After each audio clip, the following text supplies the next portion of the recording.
Au lieu de rejoindre une guilde, il va faire la sienne. À l'intérieur du DCR, ce Young marche l'air sereine. Mais celle-ci est interpellée par son supérieur. Se retournant l'air placide, elle le salue. Mais celui-ci ne perd pas de temps avec les politesses, lui demande ce qui lui arrive ces derniers temps. Elle lui répond intriguée qu'elle ne voit pas de quoi il parle. Celui-ci lui hurle qu'il y a déjà eu 2 ouvertures de portail dans son district. Si celui d'hier avait été un pont dimensionnel, il ne resterait plus rien de Séoul à l'heure qu'il est. Mais ce Young lui rétorque que ce n'est pas de sa faute s'ils sont incapables de faire quoi que ce soit sans elle. Son supérieur, chavirant dans le désespoir, la supplie et lui dit qu'il a absolument besoin de son aide. Il se fait harceler par le bureau de gestion des portails sans arrêt. Agacée, elle lui demande s'il veut qu'elle lui présente sa démission. Oh bon Dieu! Ce qu'il essaie de lui dire, c'est qu'elle gâche son talent. Mais celle-ci lui répond qu'elle n'en est pas si sûre. Elle n'arrive juste pas à rester concentrée ces derniers temps. Bah, qu'elle arrête de raconter n'importe quoi et qu'elle lit ceci. Qu'est-ce donc? Oh, c'est pas possible, pourquoi c'est toujours elle qui l'envoie faire le sale boulot? Surtout quand elle pensait pouvoir jouir de quelques jours de repos. Son supérieur lui demande si elle croit être la seule à y aller. Et puis c'est pas la première fois. Quittant les Léantrons, elle lui dit qu'elle s'en tape. Mais son supérieur lui hurle de revenir ici. Ils n'ont pas fini de parler. Qu'elle n'aille pas faire n'importe quoi à renvoyer, c'est qu'il décide de s'inscrire simplement parce qu'elle est en colère. Elle sait aussi bien que lui qu'ils sont manque de personnel et qu'ils ont besoin de quiconque souhaite rejoindre leur rang. Mais elle lui balance qu'il vaut mieux refuser des guignols qui ne sont même pas capables de se protéger eux-mêmes. Il en peut plus de cette hystérique. Dans un bâtiment adjacent se tenait toute une foule de jeunes hommes et de jeunes femmes ayant pour espoir de devenir chasseurs. Nombre d'entre eux se sont déjà cassés les dents sur l'examen. Certains jouent là leur 4e participation. Dans la lignée des incompétents, on le retrouve notamment un streamer, lequel a hâte d'obtenir sa licence de mercenaire. Tout ça pour jouer avec le sensationnel en ligne. Il se croit malin à recevoir des donations alors qu'au fond, rien que sa participation au susdit examen n'est motivée que par son désir vénal. Il a hâte de voir ce que la chasse lui rapportera. Mais il est surpris par l'arrivée des superviseurs de l'examen. Il ponctue ainsi son stream en disant à ses viewers qu'il doute qu'on le laisse filmer l'examen. Juste derrière lui se tenait Park Suo, lequel est absolument sidéré par ce qu'il voit. Le streamer agacé des trépieds comme ça lui demande si c'est la première fois qu'il voit un stream. Toujours collé à l'abruti, il lui demande à qui il est en train de parler. Oh, il va arrêter de lui bouffer son espace vital?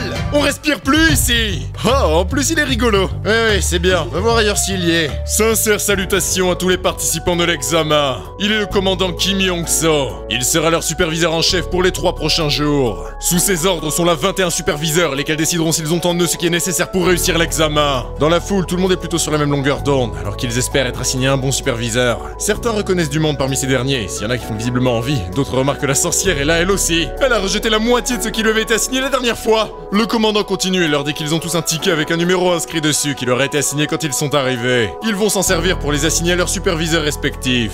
Lorsqu'ils appelleront quelqu'un par son nom, il devra se mettre en file devant son superviseur. L'appel avait commencé et l'ambiance, certes bien refroidie avec l'arrivée des superviseurs, avait laissé place à un sentiment de pression chez tous les aspirants. Numéro 45, Han Dong-so, assigné au superviseur numéro 15. Une fois ces mots prononcés, il se savait foutu. Numéro 46, Park Suo, superviseur numéro 15. Le 15. Attends, c'est bien la blonde de la dernière fois. Tiens, ça faisait longtemps. Su Yeong, impartial, était interpellé par notre héros et il ne lui fallut guère longtemps pour le reconnaître. Une fois l'appel terminé, le commandant envoie tout le monde vers leur salle d'attente respective. Il leur est interdit d'en sortir avant que d'autres annonces ne soient faites. Parmi les candidats, les humeurs de chacun variaient d'un tout au tout. Au cœur du département examinatoire, certains reluquaient l'équipement dont ils vont jouir. Il y a une salle de sport là-dedans. De fou, ça ressemble à une réplique d'une cage du TCPS. Passant les portes de la salle d'attente numéro 15, Han Dong-so était dévasté de voir qu'il a été assigné à la sorcière. Il s'est même vanté auprès de ses viewers qu'il réussirait l'examen sans forcer. Mais il l'a profondément dans le fion. Il ne tiendra même pas jusqu'à demain soir sans être envoyé chez lui. Les quelques candidats de Su Yeong s'attelaient à ranger leurs affaires dans leur casier, dans un silence lourd de sens. Suo était quelque peu interpellé par l'humeur ambiante.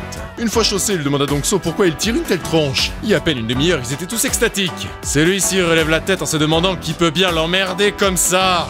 C'est le type de tout à l'heure. Alors ils sont dans le même groupe. Il s'attend à ce qu'il fasse quoi? Qu'il danse la salsa? Pardon? Il a jamais entendu parler de la folle dingue? Il y a une raison à pourquoi tout le monde l'appelle la sorcière. La sorcière, elle est du genre à envoyer un candidat juste parce qu'elle est de mauvaise humeur. S'il a pas de bol et qu'il arrive pas à se mettre dans ses petits papiers, tout ce qu'il va réussir à faire c'est de gâcher 300 balles de frais de participation. Monsieur lui demande pourquoi ça serait la faute du superviseur. Le blâme ne retomberait-il pas plutôt sur celui qui ne s'est pas préparé? Qu'est-ce qu'il insinue comme ça? Est-ce qu'il ose vraiment ignorer ce qu'il lui dit? Au fond, il se doutait qu'il était une sorte de bon à rien dès qu'il l'a vu. Suo restait silencieux face à la colère montante du streamer. Celui-ci lui demande s'il voit un problème, est-ce qu'il lui enseigne à respecter ses aînés? Il va lui faire comprendre que quand il dit quelque chose, il a raison, il lui doit la fermer. Arborant un sourire qui en dit long, Suo lui rétorque que s'il a un problème, ils n'ont qu'à le régler en tant qu'homme. Il se trouve qu'il connaît un lieu approprié. Oh, pour qui il se prend là? Il croit qu'il va le laisser le prendre de haut sans rien faire? Exactement. Oh putain, il commence à les lui briser. Qu'il le suive. Ayant mis un pied ferme à l'intérieur de la salle d'attente, Su Yeong est surpris par l'absence de tout ce qu'elle est censée superviser. Qu'est-ce que c'est que ça encore? Où est-ce qu'ils sont passés? Au cœur de la salle d'entraînement, tous avaient les yeux rivés vers vers la cage. Suo et Dongso étaient prêts à en découdre au cœur de cette dernière, mais l'un des candidats du groupe 15 leur dit de faire vite. S'ils ne sont pas de retour avant l'arrivée de leur superviseur, ils vont tous être envoyés chez eux. Mais un autre lui rétorque que ça ne changera pas grand chose puisqu'ils vont être éliminés de toute manière. Dongso sorti de son silence et dit à notre héros qu'il a pas de bol d'être tombé sur lui. Il a pas une tête à avoir déjà entendu parler de Kaboom Dongso TV. Quand bien même il a pas l'air de grand chose comme ça, il est l'un des youtubeurs spécialisés en boxe les plus prometteurs. Youtubeur. Eh ben, compte tenu de ce qu'il se rappelle de YouTube, ses parents doivent pas être bien fiers de lui. Il se fout de sa gueule ou bien? Il semble qu'il va devoir lui apprendre un peu plus que les bases du respect. Les autres membres et spectateurs du groupe 15 étaient surexcités à l'idée de voir leur youtubeur préféré fracasser un autre candidat. Boxant dans le vide pour intimider Suo, Dongso lui dit qu'il regrette de ne pas streamer ce match. Ça lui aurait fait une bonne publicité de coller une branlée et une saloperie comme lui. Mais Suo est plus qu'excité quant à la tournure des événements.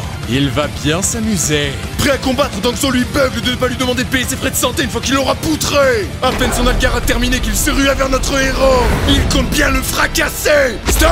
Oh merde, pas elle! Le temps s'est arrêté pour les examiner une fois la folle d'un grand trait. Elle leur hurle de retourner à la salle d'attente sur le champ. Tous s'y plièrent et partirent en courant à l'exception de Dongso et Suo, auquel elle demande s'ils sont aussi désespérés que ça de foirer leur examen. Si l'autoproclamé boxeur essaie de garder la face et commence à formuler une excuse des plus bancales, celle-ci le coupe et lui dit qu'elle n'en a rien à faire de ses explications. Elle n'a besoin que d'une seule personne pour prendre le blâme.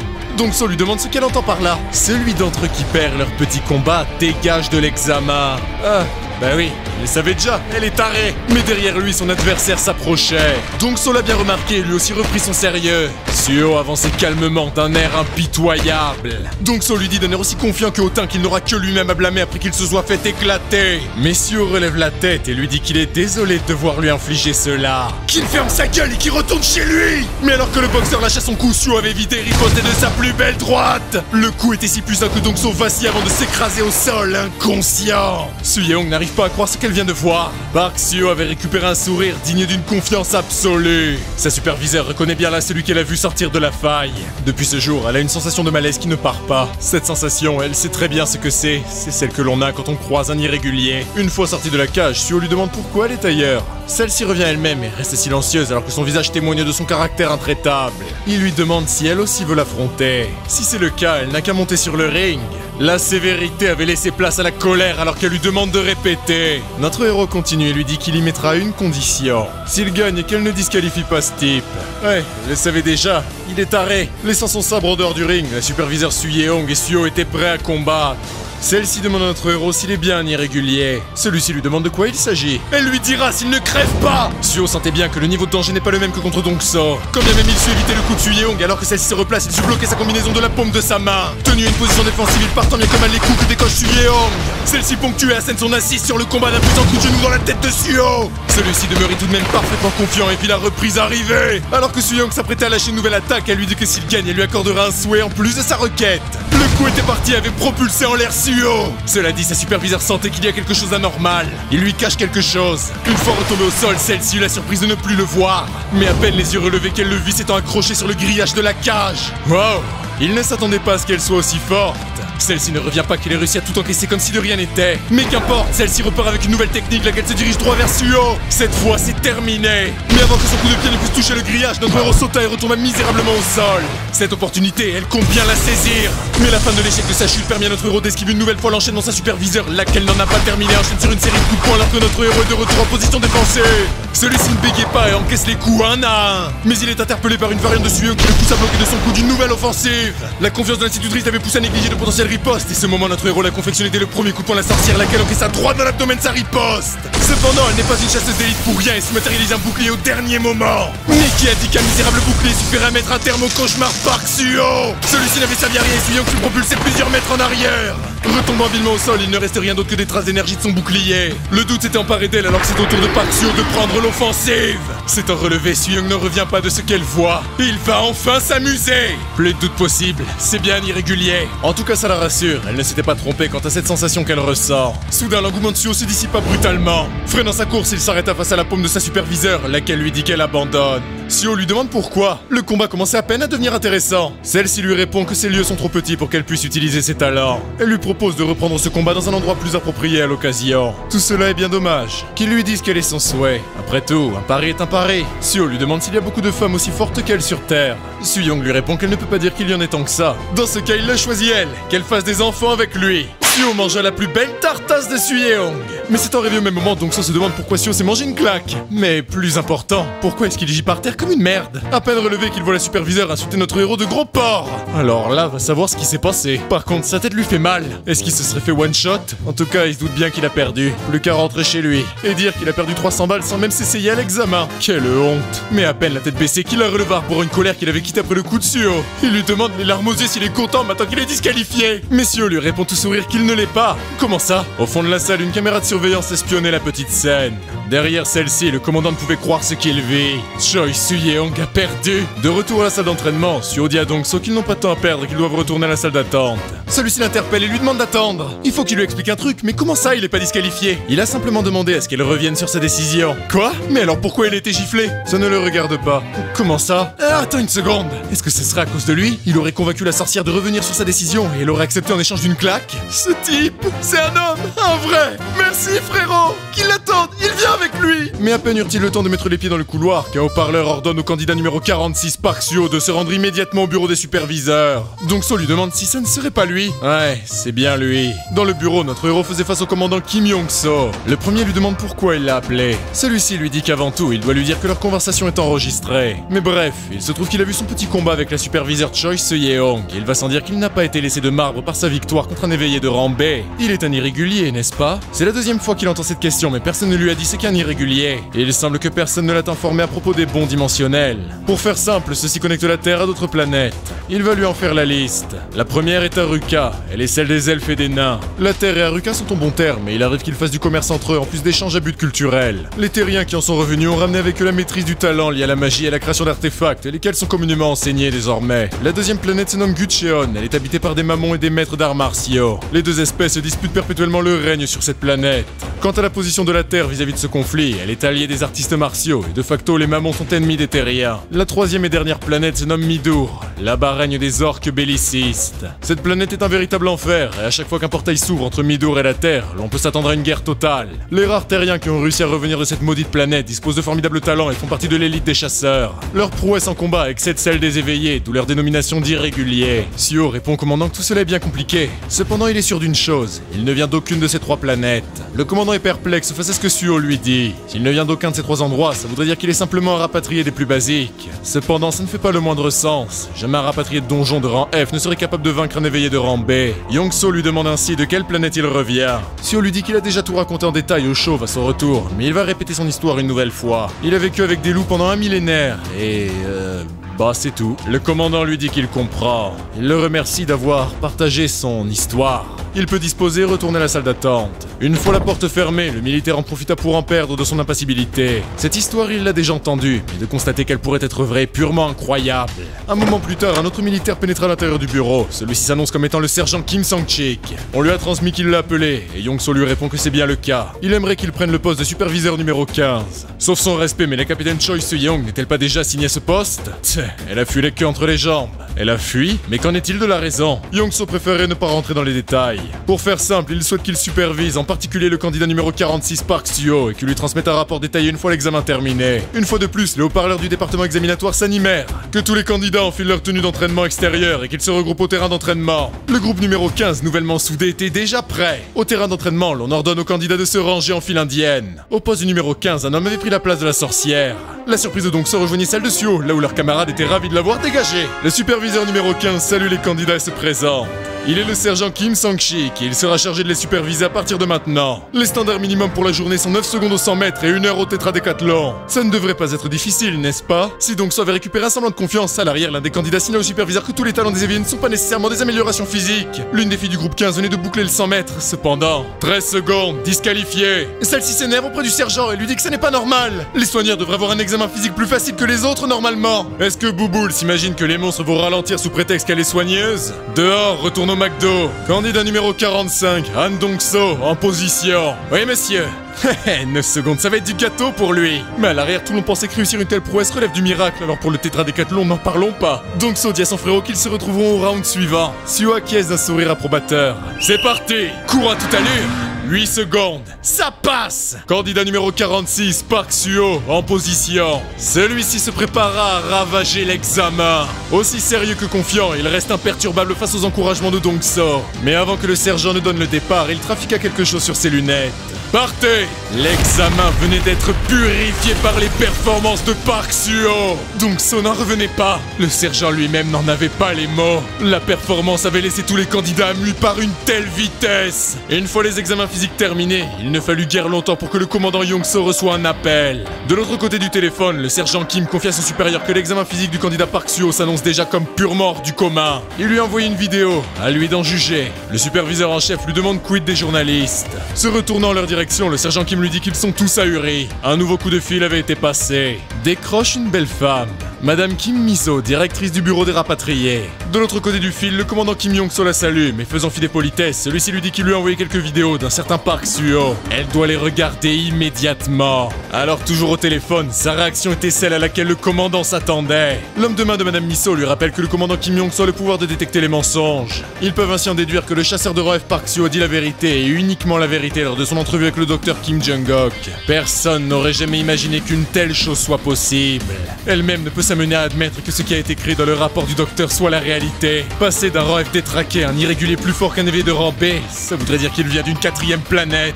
La directrice ordonne à son homme de main, Monsieur Park, de faire en sorte qu'aucun journaliste ne soit présent au terrain d'entraînement. Mais celui-ci lui dit qu'à ce propos, il est trop tard pour une telle décision. Sur les news, on peut lire que l'éveillé de rang F Park Suo a complété le tétradécathlon en un temps record de 14 minutes et 48 secondes. Il pulvérise ainsi le record coréen vieux de 3 ans de Son Jin-woo et ses 19 minutes. Il a également repoussé les limites précédemment établies en s'imposant 100 mètres en 2,24 secondes. Kim Miso lui ordonne de faire en sorte d'effacer toute trace de ces articles au plus vite. À l'entrée du département examinatoire, tous les journalistes étaient pressés de venir sur les lieux pour arriver à décrocher un scoop du prodige Park Suo. Celui-ci le regardait derrière, parfaitement impassible. De l'autre côté, la directrice du bureau des rapatriés constate que tout cela signifie que Park Suo a réussi à garder ses statistiques physiques malgré être passé à travers un portail. Mais le plus impressionnant peut-être, c'est qu'il n'avait aucun équipement de protection. Reste à savoir pourquoi lui a été donné ce rang F. Serait-ce parce qu'il manque d'énergie dimensionnelle? En y repensant, il y a eu ses erreurs au niveau du système du bureau des éveillés, sensiblement au même moment. Quoi qu'il en soit, s'il est réellement un rapatrié venu d'une 4e planète, la Corée du Sud pourrait bien tirer son épingle du jeu en menant les recherches quant à cette planète inconnue. Dans le même temps, la sécurité avait fait en sorte de bloquer les accès au département examinatoire. À l'intérieur du réfectoire, tous constataient avec désarroi la quantité absurde de journalistes à l'extérieur. Tout ça, c'est à cause de lui. Park Suo, c'est ça. Tous les candidats n'avaient que ce nom à la bouche et personne n'arrivait à croire les performances qu'il a réussi à faire. Bien que Dong-so soit attablé aux côtés de son nouveau meilleur ami, Suo dévore son repas sans prêter guère attention à ce dernier. À vrai dire, il ne prêtait aucune attention à ce qui pouvait l'entourer. Mais Dong-so n'en est pas moins ravi de pouvoir se tenir à ses côtés. Au fond, tout cela fait sens. Personne ne serait capable de l'envoyer au tapis en un coup. C'est juste bien dommage qu'il n'ait pas pu diffuser leur combat. Où est-ce qu'il regarde comme ça? Il touche pas son assiette? Non, non, c'est pas ça. Est-ce qu'il a soif? Ah, pas besoin de répondre, il va lui chercher de l'eau. Il est évident qu'il est à un niveau complètement différent du leur. Suffit de jeter un œil à la quantité de nourriture qu'il avale. Aucun doute possible, il va devenir l'un des plus grands chasseurs de tous les temps. Dans les quartiers du groupe 15, seuls restaient Dong-so et Suo. Jetant un œil au casier vide, Dong-so constate que les autres n'ont sûrement pas dû réussir les épreuves. Mais Suo reste parfaitement impassible à cette information. En revanche, Dong-so sent que cela est mauvais. Et pourquoi? Il lui explique que leur prochaine mission sera un raid de donjon, et ce serait mieux pour eux d'avoir une équipe complète pour les accompagner. Maintenant, reste à savoir s'ils vont assigner d'autres apprentis chasseurs à leur équipe. Après tout, ils ne doivent pas être les seuls dans cette situation. Monsieur lui dit que ça ira, il peut s'en occuper. L'esprit combatif de Dong-so se voyait déjà ravivé face à la confiance de son meilleur bro. Il lui dit embarrassé qu'il est au courant de ses capacités physiques, mais l'environnement des donjons est incroyablement divers. Ce serait bien plus simple pour eux s'ils avaient à leur disposition une grande variété de talents. Mais il s'inquiète pour rien. D'ailleurs, c'était quoi ce truc où il parlait à son téléphone quand ils se sont rencontrés pour la première fois? Il lui dit que c'est du stream YouTube, qu'il n'aille quand même pas lui dire qu'il ne sait pas ce que c'est. On peut streamer sur YouTube. Dong-so lui demande s'il a été gardé captif sur une île abandonnée ou comment ça se passe. Quelque chose comme ça, ouais. Au fond, le streamer se dit que ce type est une vraie énigme. Mais bon, il va lui montrer de quoi il parle. Ici, il y a son nombre d'abonnés, soit le nombre de personnes qui regardent sa chaîne. Il en a 1284. Pas mal, hein? Mais Suo lui dit qu'il y en a une autre qui en a plus encore. Dong-so lui explique que c'est normal, cette chaîne a été populaire dès le début. Attends, ça fait combien de zéros ça? 1 million? Ouais, les vidéos où les types avalent des quantités de bouffe énormes sont toujours populaires. Attends, on peut vraiment vraiment faire des vidéos où il faut simplement manger? En tout cas, ça a l'air grave bon. En y repensant, Dongso se dit que Suho est lui aussi capable de manger bien plus qu'une personne lambda. Interpellant son bro, il lui dit qu'il connaît une bonne quantité de youtubeurs qui font ce genre de contenu. Si ça l'intéresse, il pourrait le mettre en contact avec l'un d'eux pour participer à l'une de leurs émissions. Jure, il est bien en train de lui dire qu'il va pouvoir manger autant qu'eux. Il est partant. Pas de problème, il s'en occupe. Suho fait remarquer à son pote qu'au final, c'est plutôt un bon gars. Dongso sait très bien que son bro a toutes les qualités nécessaires pour réussir sur YouTube. Il est beau, musclé, et en plus a déjà fait la une des journaux grâce à ses records aux examens. C'est qu'une question de temps avant qu'il ne soit envoyé auprès d'une top guild. Enfin, du moment qu'il prouve les attentes placées en lui grâce au raid de demain. Mais si, après, il arrive à faire une vidéo avec lui, ce serait... Suho interrompt sa pensée et lui dit qu'il l'apprécie plutôt bien, qu'il rejoigne son clan. Pardon? Les deux se regardaient dans une incompréhension mutuelle réciproque. Ah, attends, par clan, il veut dire qu'il compte fonder sa propre guilde? Il compte pas faire les entretiens d'embauche auprès de celles déjà établies? Non, il a bien entendu. Restant silencieux un instant, Dongso venait d'avoir une réalisation. Il parle bien de rejoindre la guilde du grand prodige de l'examen de chasseur. S'il peut faire une vidéo de leur performance dans le donjon, ce serait formidable. Lève-toi! La boxe est ce qui lui a permis de continuer d'avancer tout du long de son enfance meurtrie par la pauvreté. Cependant, il a beau y continuer, il n'a jamais obtenu de licence professionnelle. Mais pour autant, il n'a jamais abandonné. Toutefois, la catastrophe lui a arraché tous ses rêves et espoirs. Se plaignant près de ses potes, il leur dit que tout ce qu'il voulait, c'est faire un peu de pognon. Ceux-ci lui répondent que le nouveau monde dans lequel ils vivent n'est pas propice à ses rêves dans le monde de la boxe. S'il veut faire du blé, il doit commencer par s'éveiller, soit devenir chasseur, soit aller au TCPS. Sa dernière chance est alors apparue comme étant le train de YouTube. Mais alors qu'il soumet l'idée à ses potes, l'un d'eux lui répond qu'il n'aille pas croire que c'est aussi simple. Il doit déjà avoir du bon matos, mais surtout des bonnes idées. Avoir du bon contenu. Avec Suho à ses côtés, il peut enfin produire ce dont il a toujours rêvé pendant si longtemps. Son pote n'est autre que sa clé vers le succès. Donc Suho lui répond que ça lui va. Tant qu'ils sont à deux, il a confiance en leur succès. Suho est ravi de sa réponse et lui rappelle de ne pas oublier quant à sa promesse à propos de leur vidéo où il faut manger. Il lui répond qu'il n'y manquera pas. Mais pourquoi est-ce qu'il pleure? Pour rien, qu'il ne s'inquiète pas. Par contre, il interpelle son bro et lui dit qu'ils ont besoin d'au moins 3 nouveaux chasseurs pour que la formation d'une guilde soit autorisée. Alors il faut être 5. Mais soudain, la porte s'ouvrit et face au sérieux de ceux qui se firent la promesse de réussir ensemble, un chasseur bouddhiste fit son apparition. Si donc Suho reste un instant silencieux, le premier sort de son mutisme et demande au prêtre ce qu'il fait ici. Celui-ci se présente. Il est le candidat numéro 80, Myung-jin, et a été assigné au groupe 15. Là où Dongso ne cache pas sa surprise de voir un chasseur bouddhiste, Suho lui en reste froid. Le silence du vestiaire se faisait plus pesant qu'il ne l'a jamais été, mais soudainement le haut-parleur s'anima. Attention à tous les candidats, qu'ils se changent à leur tenue de combat et qu'ils se regroupent au 3e étage dans la salle de briefing. Ils ont 30 minutes devant eux et aucun retard ne sera toléré. Dongso se demande ce qu'il se passe. Pourquoi est-ce qu'ils veulent les faire venir en tenue de combat? Suho quant à lui croyait que l'examen dans le donjon n'était que demain, mais le prêtre leur dit qu'il a cru entendre que l'examen pouvait être n'importe quand, même en pleine nuit. Comment ça? Il compte les jeter là-dedans sans une once de préparation? 30 minutes plus tard, tous les chasseurs qui avaient survécu à la première salve d'examen se tenaient en silence dans la salle de réunion. Le sergent instructeur leur explique que leur briefing portera sur le donjon. Celui dans lequel ils seront testés se situe dans le district 5 de Séoul. Il s'agit d'un donjon géré par la guilde du Phénix. Il est de niveau 1 et consiste en 250 portes. Mais Suho dit à haute voix qu'il ne connaît pas ce clan. Donc Suho lui explique qu'ils ne sont pas dans les 10 meilleures guildes de Corée, mais il n'en reste pas moins une institution réputée. Mais continuant dans ses questions, Suho lui demande ce que le sergent instructeur sous-entend par le fait que le donjon est géré par le clan du Phénix. C'est pas possible, ce type vient d'une autre planète ou quoi? Eh bien, c'était compliqué pour le gouvernement de s'occuper de tous les portails de lui-même. Surtout compte tenu qu'ils apparaissent et disparaissent sans cesse. Ils ont ainsi passé sous contrat des guildes privées pour qu'elles s'occupent des 12 districts de Séoul. Les clans, comme ils les appellent, une fois contrapassés avec le gouvernement, deviennent officiellement des guildes. Au fil du temps, celles-ci ont pu jouir des profits gagnés grâce au donjon, et ceux-ci sont accrus avec l'interminable croissance des zones supervisées. S'il doit synthétiser, après la catastrophe, l'ordre économique international a été réorganisé en fonction de l'industrie dimensionnelle. Si Suho comprend bien ce qu'il dit, ce sont là des terrains de chasse approuvés par le gouvernement, donc légaux, pour se faire de l'argent. Ouais, c'est à peu près le topo. À la base, si Suho voulait fonder sa propre guilde, c'était parce que la chasse avec sa meute lui manque. Mais en plus de pouvoir chasser, il va également pouvoir être le maître de son propre territoire. Donc Suho lui dit que ça ne serait pas plus mal d'avoir leur propre donjon, sinon ils devront payer à la guilde détentrice de la zone une taxe à chaque fois qu'ils voudront chasser. Parfait. Dans ce cas, qu'ils fassent de fonder une guilde leur principal objectif. À l'arrière, il y en a un qui n'en revient pas de voir une telle détermination. C'est bien gentil tout ça. Il devrait pas d'abord se concentrer à réussir l'examen? Oui, où est le problème? Il y a vraiment des fois où il se demande comment fonctionne ce type. Dans le même temps, le sergent instructeur n'avait pas attendu pour commencer son explication et dévoile aux aspirants chasseurs une photo du portail du boulevard 14 du district 5. Comme il leur a dit plus tôt, il s'agit d'un donjon de niveau 1 pour lequel il ne reste que 15 jours avant la rupture de donjon. Et il s'agit d'un labyrinthe avec bien peu de matériaux et une difficulté des plus basses. Ils seront tous d'accord pour dire que ça ne devrait pas être bien difficile pour eux, surtout quand l'énergie dimensionnelle est aussi limitée et que les monstres sont aussi faibles. Sur ce, c'était là toutes les informations qu'il avait à leur communiquer quant au donjon dont ils devront s'occuper. Donc ça a très bien compris ce que l'instructeur leur avait expliqué. Si les monstres ne sont pas le problème principal, cela doit vouloir dire qu'il y a autre chose dont ils doivent s'inquiéter. Puisqu'il a parlé parler de labyrinthe, il y a des chances que la dimension soit truffée de pièges, ou même que l'on puisse y perdre très facilement. En tout cas, ça explique bien quant à pourquoi l'on ne fait que dire que des talents permettent de finir des donjons bien plus facilement. Si seulement il avait un talent de recherche. Comment ça? Lui, il en a un talent de recherche. Pardon? Il est vraiment incroyable. Ah, attends, mais ça veut dire qu'il l'avait déjà avant même de s'essayer à l'examen. Pourtant, un tel livre de talent doit coûter au moins 30 000 balles. Est-ce qu'il est possible qu'il soit pété de thunes? Myung-Jin était resté silencieux tout du long, parfaitement attentif au briefing. Donc on l'interpelle et lui demande de quel genre de talent il dispose. Celui-ci en reste muet avant de tourner le regard, et cela surprise autant de Suho que de Dong-So. Hésitant quant à prendre la parole, celui-ci se referma sur son mutisme. Il y a plusieurs années de cela, et alors qu'il était bien assidu quant aux tâches de son monastère, les courses effrénées de monstres résonnaient partout autour du lieu de prière. La multitude de ces créatures du mal se mirent à hurler devant le sanctuaire. Mais Myung-Jin continuait inlassablement de faire le vide malgré les horreurs de la forêt. Mais si ça n'était qu'elle, une immonde calamité s'élevait au milieu de celle-ci.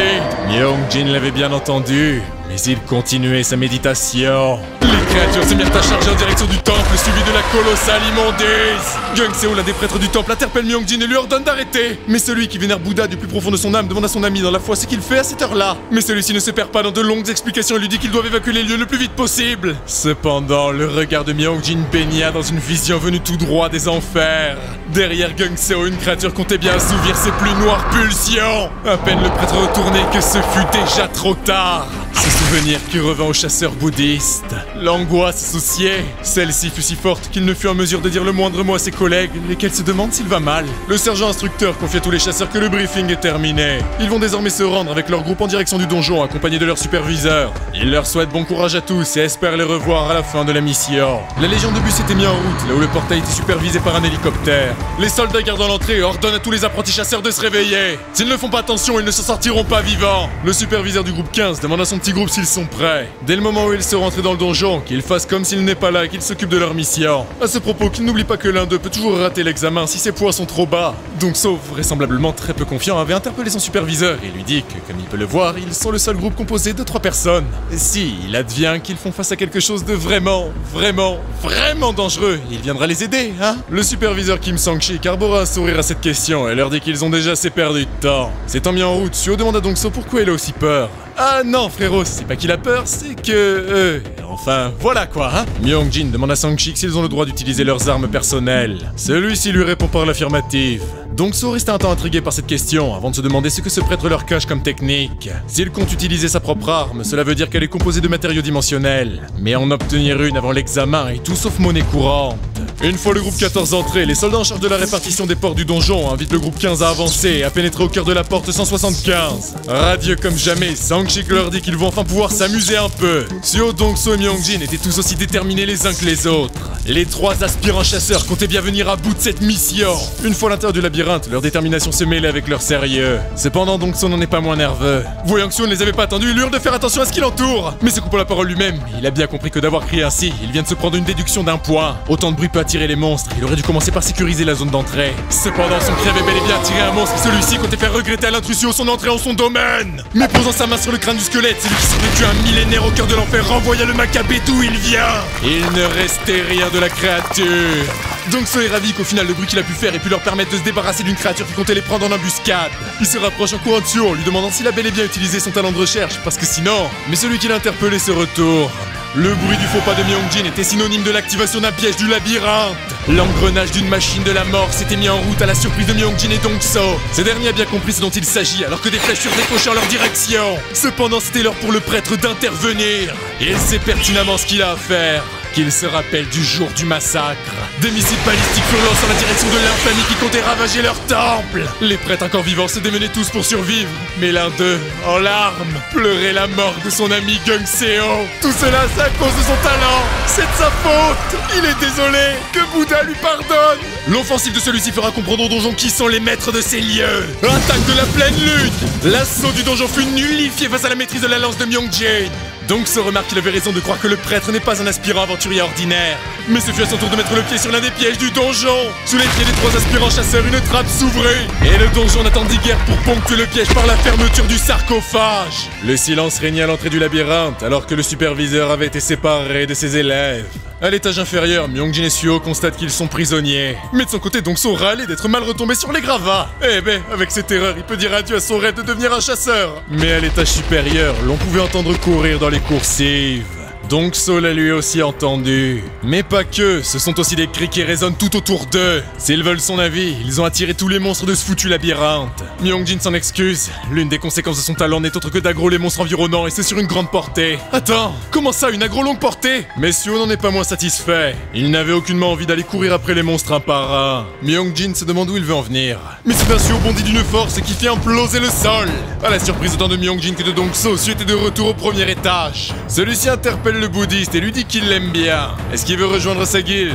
Pardon? Mais ne laissant aucunement le temps à Suho pour s'expliquer, une horde de squelettes s'apprêtait à déferler sur lui. Pourtant, il est loin de tressailler de peur. Activant son talent de recherche, il cible parfaitement les Maccabées. Alors que ceux-ci se rapprochent des intrus, leur cri avait de quoi en faire trembler plus d'un. Pourtant, cela n'eut aucunement l'effet escompté. La machine de guerre Park Suho s'élança sur eux. Toujours au cœur des coursives, Dongso, compte tenu des bruits des créatures au-dessus, interpelle son ami Suho et lui dit que s'il veut son avis, ils sont foutus. Mais devant lui, les talents à la lance de Myongjin laissèrent Dongso seul en bas. Le bouddhiste ne comptait pas laisser Suho tout faire seul et tandis sa lance à Dongso pour qu'il remonte. Puisque c'en est ainsi, ils vont s'occuper de tous les provoquer et les buter un par un. Une fois remontés, les deux étaient prêts à combattre. Mais devant eux, il ne restait déjà plus rien. Là où Myongjin n'en avait pas les mots, l'autre n'en revenait pas. Bordel, mais qu'est-ce que c'est que ça? Suho leur ordonne de l'aider à finir le nettoyage et de le suivre. Myongjin et Dongso s'y plaient. Ce dernier ne peut que constater que son bro est vraiment incroyable. Mais l'heure du combat avait enfin sonné pour les deux retardataires, lesquels ne sont aucunement à la rue face aux squelettes. Cependant, à l'arrière, le superviseur Sangshik n'avait Dieu que pour Suho. Est-ce qu'il aurait localisé le piège grâce à sa compétence de recherche? Il les utilise contre les monstres pour les éliminer à une vitesse éclair. Attends, alors que Suho continuait sa purge, l'un des squelettes s'était mis en embuscade. Son manque de discrétion avait interpellé Suho, mais avant même qu'il ne soit en danger, c'est la lance de Myongjin qui se planta sur la créature. Sous les acclamations de Dongso, le bouddhiste avait réalisé un jet parfait. D'un vif mouvement, Suho s'occupa de renvoyer la créature d'où elle vient. Au même moment, le système s'alluma et signala à son hôte qu'il vient de gagner 42 points de performance. Dans les bureaux du centre d'examen, les examinateurs en charge de surveiller tout ce qui porterait des aspirants chasseurs signalent au sergent instructeur qu'il y a déjà une équipe qui leur revient du donjon. Celui-ci n'en revient pas, ça fait à peine 30 minutes. Il leur faut pourtant 5 heures pour terminer ce donjon. Y a-t-il eu un accident? L'examinateur lui répond que non. Ils sont tous sortis indemnes. Attends, ce ne peut quand même pas être ce groupe. Si, c'est lui. Il s'agit bel et bien du groupe 15, lesquels sont de retour parfaitement indemnes. Au fond, le sergent instructeur n'est pas totalement étonné. Il s'agit du groupe de cet irrégulier, Park Suho, ayant composé le numéro de Kim Sang-chi qui lui demande pourquoi son équipe est déjà de retour. Celui-ci lui répond que la mission qui leur a été confiée a déjà été accomplie. Il le verra lui-même sur la vidéo, mais à son humble avis, ce sera plus que difficile d'opérer des mesures précises sur un donjon de niveau 1 pour ce type. Comment dire? Park Suho et ses amis ont accompli une performance unique. Les rues commerçantes de Séoul étaient comme l'accoutumée des plus vivantes. Donc ça était de retour au stream. C'est l'heure pour lui de faire le premier vlog de l'histoire du clan Suho. Il explique à ses viewers que c'est le début de leur grandeur de gloire. Puisqu'il leur manque de membres pour former une guilde, c'est le terme de clan qui fut retenu à défaut d'équipe. Il présente au cœur du bâtiment nouvellement investi les membres du clan Suho. Tout d'abord, il y a leur nutritionniste ultra sexy, Mami Seokja, qu'elle dise bonjour à leurs abonnés. Casse-toi de là, elle est occupée en ce moment. Le chant lexical évoquant ni plus ni moins que la terreur fit saigner les oreilles du youtubeur. À l'arrière, Jono, le frère de Suho, et Jeonu, son fils, mangeaient tranquillement alors que ce dernier demande à son père ce que Mamie raconte. Mais continuant comme si de rien n'était, donc ça explique à son chat que peut-être elle était un gangster fut un temps. Bref, pour ceux qui se demandent pourquoi ils ont une statue de Bouddha chez eux, c'est parce que... Ah oui, c'est bon. Il va leur présenter le propriétaire de cette statue. Le troisième membre du clan Suho. Il n'est autre que le maître incontesté de la lance. Voici le moine bouddhiste Myongjin. Une fois rentré à l'intérieur du restaurant, il demande à ses deux acolytes ce qu'ils font. Donc ça explique à la caméra que le moine qu'ils peuvent voir avec des lunettes n'est autre que le fameux Myongjin. Qu'il arrête ses bêtises et qu'il vienne manger. Mais qu'ils disent quelques mots à leurs abonnés d'abord. Ouais, eh bien, il a beaucoup perdu à cause des créatures maléfiques qui se sont pris à leur terre. Cependant, et grâce à cette lance que lui a laissé son frère, il peut... Le voilà! Donc, ça lui coupa la parole alors qu'une camionnette fit son entrée. Jono, lequel avait tout juste fini de manger, interpelle son frère et lui dit qu'ils sont prêts. Les trois chasseurs sortirent du restaurant en trombe, sans avoir bien sûr oublié de payer. Ils ne perdirent guère de temps et se mirent en route en direction du théâtre de leur première mission officielle. Cependant, et alors qu'ils étaient en route, un drone les suivait d'au-dessus. Suho demande à ses deux amis s'ils devraient exploser la chose qui vole là-bas. Mais donc, ça lui dit de ne surtout pas faire ça. C'est un drone qui les filme. Jono les interpelle interpelle et leur dit qu'ils sont bien en route pour la quête de la porte 30 du 4ème district. Ils devraient pouvoir apercevoir le portail bleu derrière la barrière. C'est là-bas qu'ils pourront faire leur première entrée en jeu. L'insupportable vidéaste rappelle à tous ceux qui le regardent que la compétence qu'il a éveillée n'est autre que celle de la mémoire d'image. Et puis autant dire qu'il va poster une vidéo incroyable une fois qu'il sera de retour. Qu'il n'oublie surtout pas d'activer la cloche. Alors qu'ils sont enfin prêts à passer à l'action, une horde de chauves-souris s'éleva dans d'insupportablissements. Suo leur demande pourquoi il y en a autant. Il est pas au courant. C'est bien normal, c'est un donjon de chauves-souris. Par contre, est-ce qu'il aurait pas quelques compétences de longue portée? Suo lui répond qu'il n'en a aucune. Et ça le dérange pas de partir en mission, c'est pas le problème. Mais comment sont-ils supposés chasser ces choses sans talent de la sorte? Mais Myung-Jin lui dit qu'il s'en occupe. Devant l'interrogation de Dong-So et la platitude de Suo, le moine s'est mis à faire une étrange musique traditionnelle. Celle-ci eut pour effet de jouer sur le comportement des chauves-souris. Ne daignant couper sa foutue caméra cachée, Dong-So demande à ses viewers s'ils voient bien ce qui se passe. Les chauves-souris réagissent anormalement au son de la cloche de bois de Myung-Jin. En réalité, les petits vampires se mirent en formation pour se débarrasser de ceux qui les ont provoqués. Mais tout cela fait partie de l'infaillible stratégie de Myung-Jin. Celui-ci leva sa lance face à l'essaim de chauves-souris et malgré la détermination de ses bêtes, il déploya sa fabuleuse technique de la roue de flamme. Les sous-fifres éliminés, il ne restait plus que la bête reine. Mais sans même laisser le temps à Dong-So d'intervenir, Suo brisa les rêves de terreur du boss du donjon. Au final, les trois chasseurs n'avaient plus qu'à récupérer les pierres de sang des bêtes tuées, alors que le chat de Dong-So n'en revenait pas de leur performance. Et ce, bien qu'il y en ait un qui n'ait pas fait grand-chose. D'un clic de sa souris, la capitaine Miso ferma la fenêtre internet avant de pousser un profond soupir. Son homme de main lui dit qu'ils ont installé leur bureau dans le district 4 de Séoul. Pour l'heure, ils enchaînent les victoires dans les donjons de niveau 1 de la région. Leur niveau est tel qu'ils arrivent à finir une vingtaine de donjons par jour. Mais le pire dans tout ça, c'est que malgré l'embargo qu'elle a réussi à placer sur les médias à propos de Park Suo, il y a bien un endroit où elle n'a aucune prise. Qui aurait pu penser que l'un de ses amis et collègues chasseurs soit un youtubeur? L'agent Park lui dit que les vidéos de Suo font partie des plus populaires de la niche à l'heure qu'il est. À son humble avis, il serait judicieux pour eux d'établir un plan d'action. S'ils laissent aller les choses sans intervenir, il y a des chances qu'en plus de devenir incontrôlable, la situation risque de prendre une ampleur colossale. Il le sait très bien, mais son attention est attirée par une certaine vidéo YouTube. Mais Raël Jorva, ça fait taire l'horizon grâce à sa technique ultime, l'Impact All-Star suprême. Celui-ci, victoire en poche, défia nul autre que le champion du monde lui-même, Okita-Hiro. Okita-Hiro, ce nom résonnait avec Miso. De son vrai nom, Seong Lee. Il eût été un irrégulier coréen avant l'incident. Si leur gouvernement agit de la même manière avec Suo sous prétexte de protéger les talentueux, il est plus que probable que le résultat soit le même qu'à l'époque. Capitaine, qu'il s'occupe d'organiser un rendez-vous avec Suo. Elle ira le voir elle-même. Au cœur des locaux du clan éponyme, donc se demande à Juno si Myung-Jin vient aujourd'hui. Celui-ci lui répond que non. Pourtant, il leur a bien dit qu'il n'a pas de temple où retourner, non? Il a dit qu'il vivait à Séoul avec les autres moines qui ont survécu à l'attaque de son temple. Eh ben, ça va être beaucoup plus dur pour eux sans lui. Juno propose ainsi à son frère de se reposer aujourd'hui. Leur clan qualifié pour passer au niveau supérieur, ils ne sont pas pressés. Faut dire qu'en plus, ils se sont fait 140 000 € en 3 jours. Attends, quoi? Mais en plus de l'argent, ça veut aussi dire que grâce à leur montée de niveau, ils vont pouvoir passer au donjon de niveau 2. Exact. Tout ce qu'il a eu à faire, c'est de collecter les pierres de sang et il a empoché 20 000 balles directo sur la banque. Par contre, s'il commence à s'attaquer à des donjons de niveau 2, Suo regardait en silence Dong-So alors que celui-ci salivait déjà des sommes d'argent plus incroyables encore que leur montée de niveau allait gracier son compte bancaire. Pourtant, une étrange fenêtre se trouvait juste à côté de lui. Visiblement, Suo constate qu'il doit être le seul à la voir. Il a acheté toutes sortes de talents grâce aux 3000 et quelques points de performance qu'il a accumulés. Ça doit, sans grand doute, être lié. Il prend éventuellement la parole et acquiesce quant à la proposition de son frère de prendre congé pour aujourd'hui. Yes, le repos! Dans ce cas, Juno leur confie qu'il va aller se promener avec Jeonyu et Mami Seokja. Cependant, les fenêtres de statue continuaient d'apparaître. Autant pour Juno que Mami Seokja, le système ne trouve trace de quoi que ce soit. Le petit Shio Baegu est en revanche de niveau 1 avec des capacités de combat évaluées à 3. Ça soulève une question. Est-ce que les chiens, même titre que les hommes, peuvent éveiller des talents? Suo interpelle son frère et lui demande s'il n'est pas fatigué de s'occuper de sa camionnette non-stop. Celui-ci lui répond qu'il ne lui fait pas dire. C'est déjà assez dur de trouver des pièces, mais aller faire l'apprenti mécano est encore pire. Est-ce que ça lui dirait qu'ils aillent acheter un nouveau fourgon? Pour de vrai? Bien sûr. Qu'ils prennent Baegu avec lui, ça lui fera une sortie. Les deux frères s'étaient rendus chez un concessionnaire Hyundai voisin. Le représentant commercial avait immédiatement redirigé Juno et Suo vers leur modèle Drago XG7000.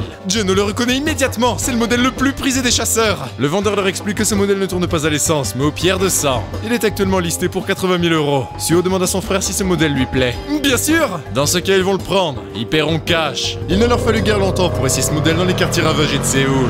En tout cas, à l'intérieur du véhicule, il y en avait un qui s'éclatait plus que jamais. C'est infiniment mieux que l'autre vieux truck. Suo lui dit que même du côté passager, on s'y plaît. Ils ont bien fait de pas trop traîner avant de changer de véhicule. Mais pourquoi voulait-il qu'ils se rendent à la 23e rue du 4e district? C'est pourtant une aire fermée. Suo lui répond que, si elle se rappelle bien, il lui a dit qu'il n'a pu faire son éveil à cause de manque d'argent. Il va faire en sorte qu'aujourd'hui il puisse enfin le faire.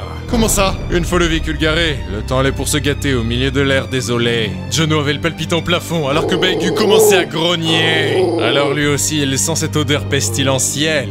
Ça doit être des gobelins. Suo, il est vraiment en train de se chier dessus là. Il le sent vraiment pas. Ils peuvent pas oublier ça et rentrer. Mais Suo ne prête guère attention aux inquiétudes de son frère et lui dit de l'attendre ici un instant avec Baegu. Non, Suo, attends! Mais ce dernier s'élance à une vitesse folle. La peur de Geno avait laissé place à la sidération. Au bureau des Preyongari, ceux qui avaient fait face au Kuro de Suo l'avaient reconnu sur YouTube.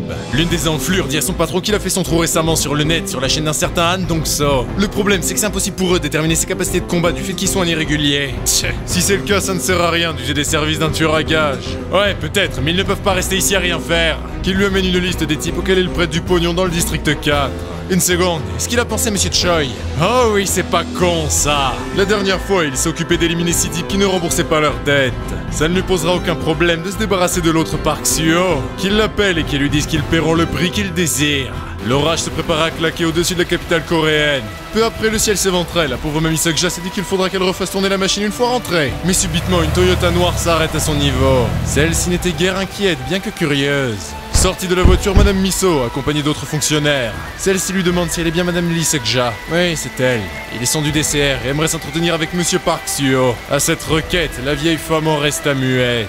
Sous le grondement de la foudre, la XG7000 n'avait guère bougé depuis le départ en trompe de Suo. Avec le temps, Geno n'arrive pas à voir quoi que ce soit. Pourtant, Baegu continuait de grogner. Ça doit bien faire 1 heure déjà. Où est-ce que Suo a bien pu passer? Décidément peu à l'aise, Geno sait très bien qu'il ne peut rien faire sans que son frère soit revenu. Mais soudainement, la grosse tête d'un monstre s'écrasa sur la vitre du véhicule. Cependant, bien que Geno fût surpris, la créature ne laissa qu'une trace de sang sur la vitre. Toutefois, la portière s'ouvrait aux grandes dames de Geno. Mais c'est Suo qui se présente à lui, et qui au passage lui ordonne de sortir. Bien qu'il soit heureux de revoir son frère, Geno n'en est pas moins inquiet. Juste à côté du véhicule gisait le corps meurtri du gobelin. Celui-ci se mit à hurler, versé de saloperies d'humains. Geno était plus que mal à l'aise face à ce spectacle. Mais laissant tomber un poignard au sol, Suo leur ordonne de tuer ce gobelin et de les suivre. Tombé à genoux, en larmes, sous les torrents des cieux, Geno le supplie d'arrêter. Quel est le problème?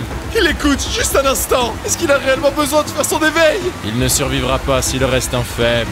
Qu'il se dépêche de tuer ce gobelin. Condamné à passer à l'action, les cris du monstre n'avaient plus le même effet sur le frère du génie. Mais à l'arrière, le petit chiot répondait aux cris du gobelin en aboyant sur ce dernier. Puisque son frère ne passe pas à l'attaque, Suo commande au chien de se débarrasser du monstre lui-même. Baegu ne prit pas son reste pour charger et se mit à mordre le gobelin de toute sa rage. Mais la créature ne comptait pas se laisser faire et agrippa la tête du chiot. S'il veut son avis, le petit Baegu est encore trop jeune. Si lui, Park Geno, n'intervient pas, le chiot qu'adore son fils ne survivra pas. Oh pitié qu'il arrête! Qu'il arrête cette folie! Il lui a ordonné de tuer ce gobelin! Terrorisé, Geno leva sa lame sous les cris d'horreur du gobelin qui compte bien se débarrasser de cette pauvre créature qui a osé s'en prendre à lui! Geno hurla d'une folie supplantant la peur et planta de toutes ses forces l'infamie qui gisait devant lui! Celle-ci lâcha le brave chiot. Monsieur ordonne à son frère de continuer. Encore! Encore! Encore! Ses mains étaient d'une couleur nouvelle. Le regard de Geno se posa sur ce terrifiant rouge grenat. Messieurs ne lui laissa guère le temps de revenir à ses sens et lui ordonne de reprendre le couteau. Geno lui dit qu'il ne peut pas, ce n'est pas lui, il en est incapable. Qu'il comprenne une chose, s'il ne tue pas, c'est lui qui se fera tuer. Baegu se remit à aboyer. À côté du premier gobelin achevé par Geno, un autre gisait à moitié mort, tabassé par Suo. Ce dernier répète une énième fois les mêmes mots à son frère, qu'il le tue puis qu'il le suive. Ils ont déjà assez perdu de temps comme ça. Suo! Ça a toujours été comme ça. Dans la douleur du harcèlement, son frère l'a toujours laissé seul. Il ne l'a jamais aidé. Lui a toujours souffert seul. L'expression de Geno changea. Entre son frère qui s'en va sans lui et un pauvre gobelin peinant à vivre, il restait muet. Attrapant le poignard, il n'en est plus à un cri de gobelin. Certes abattu par la réalisation de la réelle personne qu'est son frère, il sait très bien qu'il n'aurait jamais dû se faire de film. Il a toujours été comme ça. Ces mots, il ne cessait de se les répéter en chœur avec la foudre, le cri des monstres et le sourd bruit de la désolation d'un Séoul catastrophé. Geno s'érua vers le gobelin et compte bien le faire taire. Ferme ta gueule! La main sur la tête de la créature, il fit tourner sa tête de force! Bien qu'étant un humain ordinaire, il se débarrassa de cette saloperie! Mais les cris du gobelin continuaient encore jusqu'à le rendre fou! Il lui a dit de la fermer, putain! D'un mouvement de rage, c'est le crâne de la créature qui fut tranché en deux! Cette fois, le monstre gisait bel et bien mort! Mais Geno, à bout après une vie passée dans la pourriture de l'humiliation, ne pouvait s'arrêter! Il en a assez! Meurs! Va mourir!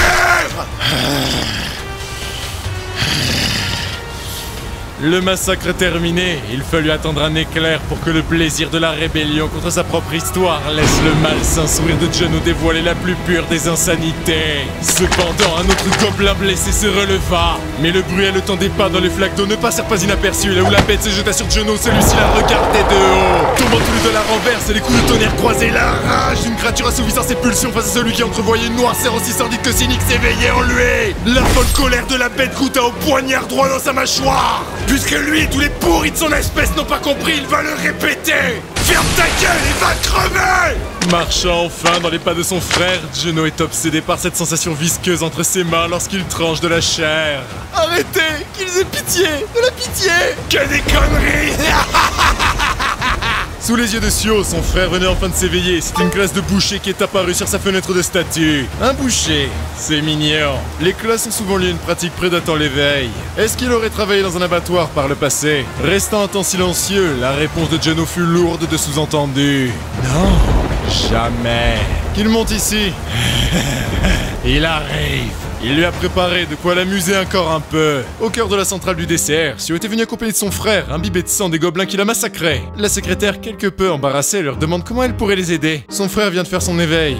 Oui, mais il vaudrait pas mieux que ce monsieur aille prendre une douche d'abord. Une fois lavé, rendez-vous directement au 3e étage, à la salle de mesure d'énergie dimensionnelle. Jono demande à Suo ce qu'elle veut dire par mesure. Pour faire simple, il y a une machine qui mesure l'énergie dimensionnelle d'un individu. Pour être enregistré comme ref, il faut avoir au moins 100 points. Ce qui, d'ailleurs, qualifie automatiquement à l'examen de chasseur. Lui a obtenu 96 points, autant dire qu'il a échoué. Attends, lui échoué? Il a aucune chance alors? Il n'en sait rien tant qu'il n'a pas essayé. Une fois à l'intérieur de la salle, on demande à Park Jono de s'allonger. Une fois chose faite, la machine s'est mise à mesurer son énergie jusqu'à ce qu'un satisfaisant 111 apparaisse. Le scientifique lui dit qu'il peut se relever et se rendre du côté de la salle de manifestation de talent. Il demande d'ailleurs à Suo s'il désire être scanné une nouvelle fois. Celui-ci ayant accepté, il ne reste plus qu'à voir si son énergie dimensionnelle a augmenté. Mais alors qu'il ferma les yeux, une myriade d'œils se mirent à le regarder en chœur avec le système qui lui signale que le regarde.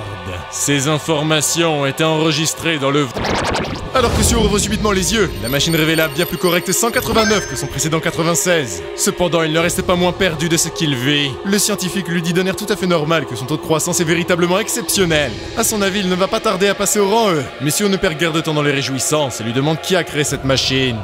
Eh bien, des collègues scientifiques, coréens ou non? Monsieur Park Jono, voici votre carte d'éveillé. Le téléphone portable est un cadeau de leur part. De plus, il est qualifié pour participer à l'examen de chasseur. Félicitations, bro. Jono le remercie. D'ailleurs, est-ce qu'il a senti ou vu quelque chose de bizarre pendant que son énergie était mesurée? Non, du tout. Suo se dit que c'est peut-être là parce qu'il n'est pas aussi sensible que lui. D'ailleurs, quel est le talent qu'il a éveillé? Répondant froidement, Jono lui dit que c'est un talent d'exécution. Mais au même moment, les deux frères croisèrent une silhouette familière à l'aîné. Mais c'est la blonde! Young se retourne, mais ses collègues rigolent bien du type qui a osé appeler leur commandante la blonde. Le pauvre, il a dû perdre goût à la vie.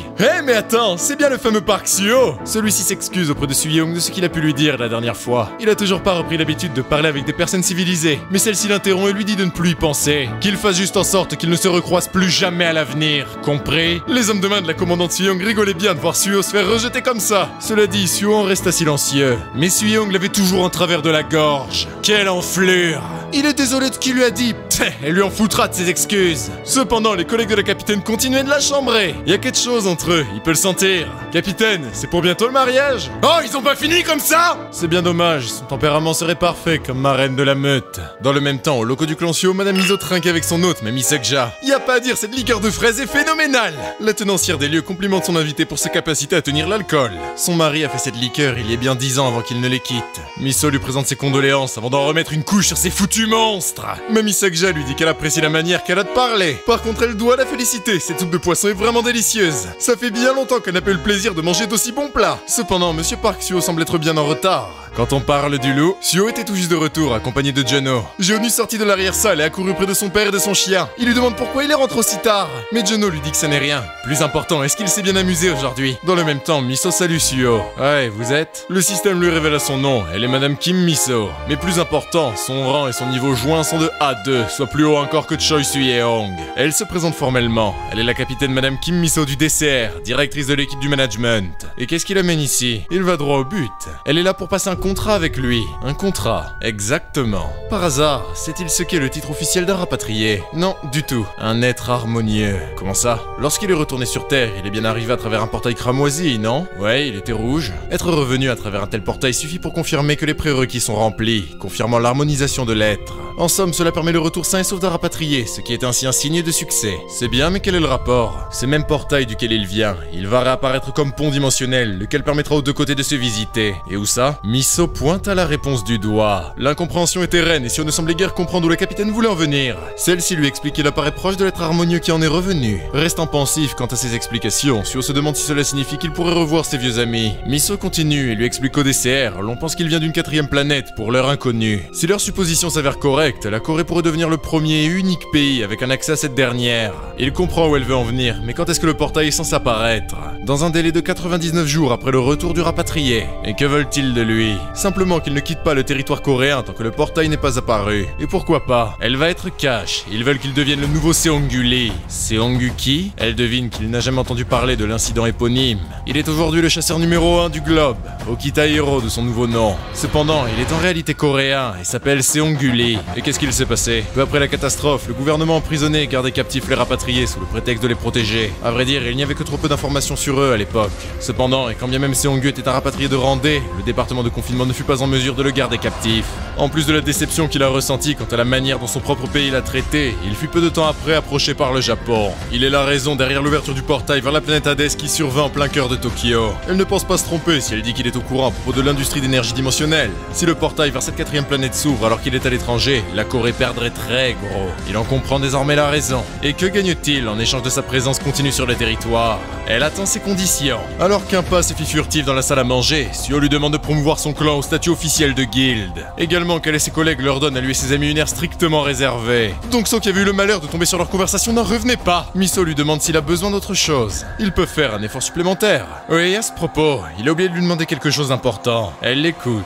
Y aura-t-il des signes peu avant l'ouverture du portail? Qu'il ne s'inquiète pas à propos de ça, ils feront en sorte de déployer un agent apte à détecter et déceler les fluctuations d'énergie propres à l'apparition de fissures dimensionnelles. Le top du top que le DCR peut offrir. Leur meilleur agent, il veut qu'elle se reproduise avec lui. Et lui en foutra, sport! Pour qui est-ce qu'il la prend? Qu'est-ce qui lui arrive encore? Putain, il aurait dû foutre son gros cul directement en tôle pour ses agissements lors de l'examen des chasseurs. Miso l'interrompt et lui demande ce qu'elle a à hurler comme ça. Ça la regarde pas. Bref, elle est pas d'humeur, c'est pourquoi. Elle est jamais de bonne humeur. Elle va quand même pas se mettre à la provoquer, elle. Qu'elle se magne à lui dire ce qu'elle a à lui dire. Le DCR lui a organisé un petit voyage. Un petit voyage. À la lecture du dossier, Suyong en tremblait de colère et demande à Miso pourquoi il faut que ce soit elle qui y aille. Parce qu'elle est parfaite pour le job. Ça lui explique pas pourquoi. Eh bien, parce qu'elle est la meilleure de leur équipe. Mais c'est une blague ou quoi? Mais la capitaine de l'équipe de management lui dit qu'ils ne savent pas quel type de planète va apparaître. Ne sait-elle pas très bien ce qu'il se passerait si le portail s'ouvre au beau milieu de Séoul? Ce serait la porte d'entrée vers les enfers. Exact, donc si elle sent l'apparition d'une fissure, elle doit emmener Sio le plus loin possible des zones habitées. Qu'elle reste avec lui 24 heures sur 24, 7 jours sur 7 jusqu'au jour D. Et ce, à n'importe quel prix. Elle comprend ce qu'elle dit, non? Alors que Miso quitte le dojo, il y en a une qui compte bien commencer à travailler sur sa lettre de démission. Dans les bureaux du clan Suo, Juno oscille à travers le chemin de la folie. Ses pulsions de violence se faisaient de plus en plus fortes. Mais il revint soudainement à lui alors que Joe crie à son père que le repas est prêt. C'est bon ça! Juno demanda donc ce qu'il y a. Leur groupe est enfin passé au niveau 2. Ils vont pouvoir se mesurer au donjon du même niveau. Suo est ravi d'entendre ça. Mais Juno les ramène à la réalité, leur rappelle qu'ils ont besoin eux-mêmes d'être de rang D pour conquérir un donjon de niveau 2. Et puis c'est sans parler du fait qu'il manque encore de coéquipiers. Ne croit-il pas qu'il vaudrait mieux pour eux continuer avec des donjons de niveau 1? Donc So lui dit qu'il marque un point. Mais bon, du moment que Suo est avec eux, il n'y a pas de raison de s'inquiéter des donjons de niveau 2. Mais celui-ci lui dit que Juno a bien raison. Autant se tenir à l'écart des donjons de niveau 2 et continuer d'accumuler de l'argent pour s'acheter des livres de talent. C'est le meilleur moyen pour eux de progresser vite. Et puis une fois qu'ils seront préparés convenablement, ils pourront recruter de nouveaux membres et se diviser en petits groupes. Eh mais c'est pas bête du tout! Au même moment, l'on pousse à la porte d'entrée du réfectoire. Yo Myongjin! Celui-ci salue ses amis alors que Jeonyu est ravi de voir le moine. Donc So lui demande s'il a mangé. Myongjin, rang F de niveau 5, leur dit que oui, c'est bon. Si c'est bon pour eux, ils peuvent partir chasser dès maintenant. En périphérie de Séoul, les véhicules des chasseurs faisaient la queue dans le brouhaha des klaxons. Tous comptaient s'essayer au raid du donjon des grenouilles. Jae-sik tourna le regard en direction du groupe de Suo. Il avait reconnu son vieil ami qui le sauva bas des griffes du gang de Gussik. Sio se retourne vers celui qui l'appelle et reconnaît immédiatement ce bon vieux Jaesik. Comment il va? Super, et toi? Il a entendu dire qu'il a fondé son propre groupe. Ça va. Où sont tes amis? Jang Jaesik, rang E niveau 5, se figea à cette question. Sio lui demande s'il y a un problème. Non, c'est rien, ils vont bien, qu'il s'inquiète pas. Mais pourtant, il est dans un autre groupe. L'air attristé, celui-ci n'a le temps de répondre avant que les membres de ce nouveau groupe ne scandent son nom et l'invitent à revenir. Il se revoit plus tard, il fera en sorte de rester en contact. À toutes! Pas de problème, Jaesik, à la prochaine. Myongjin demande à Sio de qui il s'agit. C'est un des amis qu'il s'est fait en mission il y a quelque temps. Passons, il est l'heure pour eux de réussir cette mission. Mais à l'arrière, un individu les regardait rentrer. Plus qu'à attendre qu'il revienne et il pourra exécuter son contrat. De l'autre côté de l'entrée du portail, les nouveaux coéquipiers de Jaesik constatent qu'il peut compter l'incroyable Park Sio parmi ses amis. Mais au fond, il ne parvient guère à se réjouir de sa situation. Son vieux groupe a été dissous. Ça a commencé par le départ de deux de ses amis sous le prétexte de devoir récupérer. Et puis, le temps a suffi pour défaire le reste. Former un groupe de niveau 0 est aussi simple que de le dissoudre. Et ce n'est pas une surprise qu'après que les membres principaux partent, tout s'effondre. Leur ténacité a été poussée à bout des suites de leur mission. Le pire, c'est que deux d'entre eux vont très certainement abandonner leur carrière de chasseur. Le leader du nouveau groupe de Jaesik dit à ce dernier qu'ils le laisseront s'occuper du support à l'arrière. Ok, dans ce cas qu'ils fassent attention à garder une distance de sécurité vis-à-vis du groupe devant eux. Les chasseurs sans groupe comme lui sont condamnés à participer à des missions avec des groupes temporaires.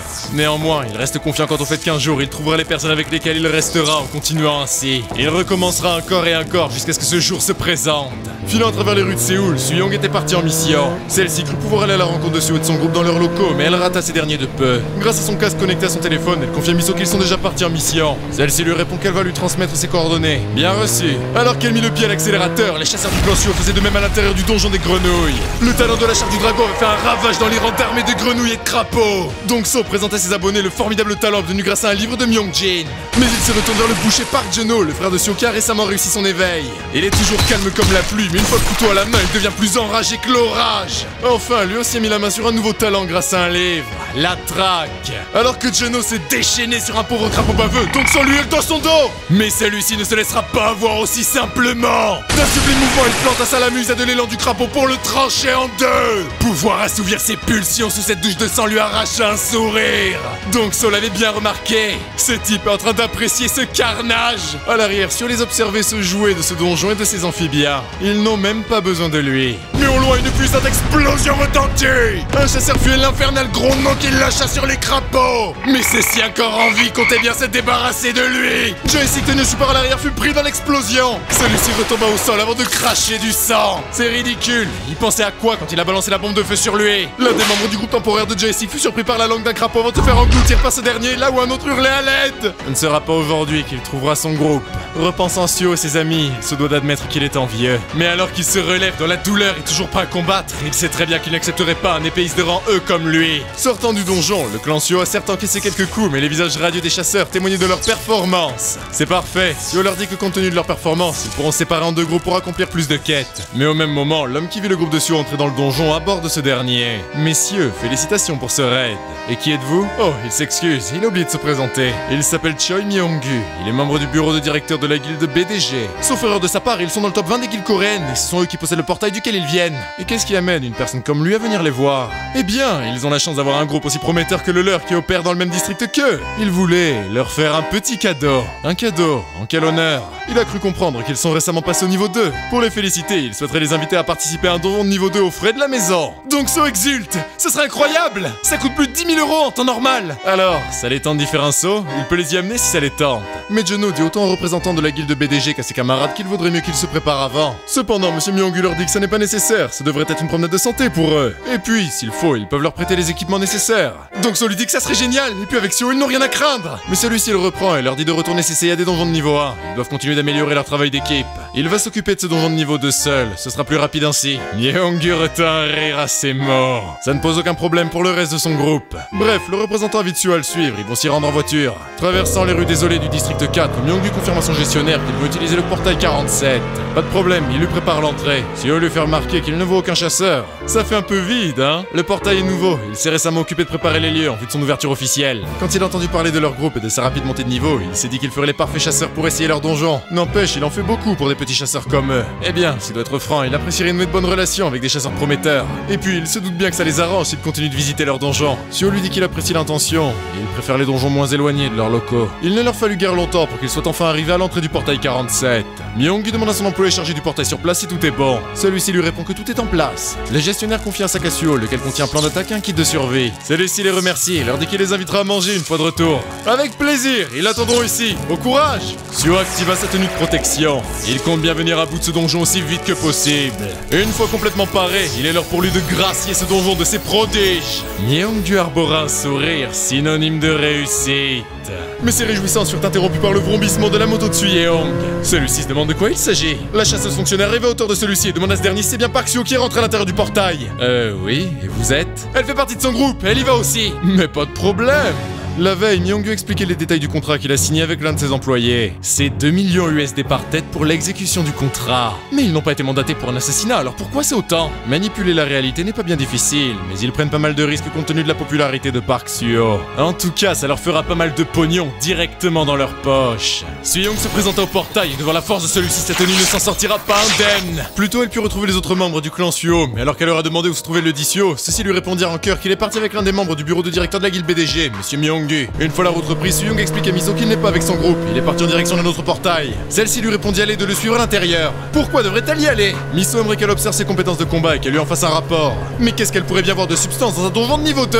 Et puis elle est pas équipée pour ça. Elle a son bracelet, ça suffira. Mais elle ne veut pas détruire ses vêtements. Elle double sa paye du temps qu'elle reste dans le donjon. Bon sang, c'est vraiment nécessaire? Suyeong lui a déjà expliqué qu'ils doivent impérativement garder Suo chez eux. Mais elle lui a bien fait signer un contrat. Eh bien, on peut appeler ça une assurance. Qu'elle le fasse pour elle. Alors qu'elle traverse le portail, les vêtements non adaptés au voyage dimensionnel se désagrégeaient peu à peu. De l'autre côté, Suo était bien arrivé, mais l'atmosphère pesante des lieux ne lui inspirait guère confiance. Mais soudainement, le bruit du transport dimensionnel interpella Suo. Pourtant, personne n'était censé le rejoindre. Qu'il ferme les yeux et surtout qu'il ne se retourne pas. Qu'il ne regarde pas à moins qu'il veuille mourir.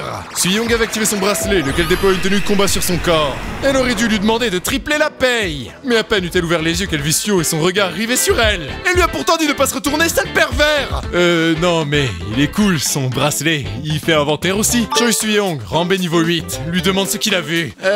Non mais elle l'a vu lui aussi quand il est rentré sur Terre. Ils sont un peu à égalité. Comment ça une égalité? Où est-ce qu'il voit une égalité? Est-ce qu'il croit sérieusement qu'elle avait le choix de regarder? Il est idiot ou il le fait exprès? Ouais bon bref, pourquoi elle est là? Elle est venue pour se battre contre lui? Attends, Miso l'a pas mis au courant? Elle a pourtant bien dû lui dire qu'elle enverrait un agent. Ah oui, elle lui a dit qu'elle enverrait son meilleur agent. Oui, bah c'est elle le meilleur agent. Ça, il se permet d'en douter. Non mais qu'il la sous-estime pas parce qu'elle est rentrée comme ça. Elle était pressée et voilà. Ouais ok, par contre qu'elle n'aille pas s'imaginer qu'il le laissera poser un doigt sur ses proies. Pas la peine de s'inquiéter, elle est là uniquement pour voir comment il se débrouille. Mais alors que la porte se ferme, un puissant séisme se fit entendre du cœur de la forêt. Il semble qu'ils ont déjà un invité. Suo se retourna à ces mots et ses yeux se posèrent sur un immense orc. Celui-ci était plus que déterminé quant à l'idée d'éliminer quiconque a osé s'introduire dans ces terres. C'est un guerrier orc. Tomber sur le boss du donjon d'entrée de jeu, c'est plutôt chanceux de leur part. Mais Suo la reprend. Il y en a 4. Comment ça, 4? Mais les grondements du sol confirment les capacités de déduction de Suo. Mais c'est impossible, c'est un donjon de niveau 2. Ce n'est pas un donjon de niveau 2. Pardon? Elle ne l'a pas senti en traversant la porte. Est-elle vraiment sûre qu'elle est la meilleure?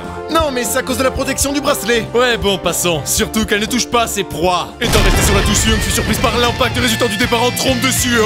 Elle n'en revient pas d'une telle vitesse. L'orque, quant à lui, encaissa toute la fougue de Suo. Mais alors que le monstre est propulsé en arrière, Suo d'un appui par prendre la hache qu'a laissé tomber l'orque. Une fois celle-ci en main, Suo se remet en position là où le monstre était plus que confus par le soudain assaut. Mais au même moment, sur les comptes des 3 autres orques guerriers qui viennent toucher leur cible. Cependant, avant qu'il n'en eurent le temps, Suo leva la hache et trancha le premier. Le ravage est parfait, l'arrivée des autres orques ne changera aucunement leur destin de défaite.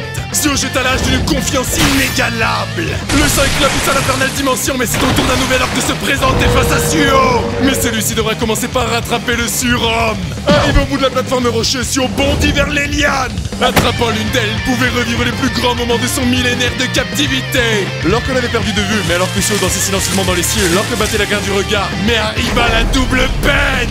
À l'entrée du donjon, Myung au téléphone, il y a son interlocuteur qui peut verser les 60 derniers pourcents. Mais oui, c'est bon, même 2 aventuriers de rang, elle s'en sortirait pas vivant. Hein? Il veut connaître le niveau du donjon. Alors qu'il retombe au sol, les 2 points de Suo va éteindre la confiance de l'orque. À l'arrière, le dernier orque ne semblait guère avoir compris la leçon.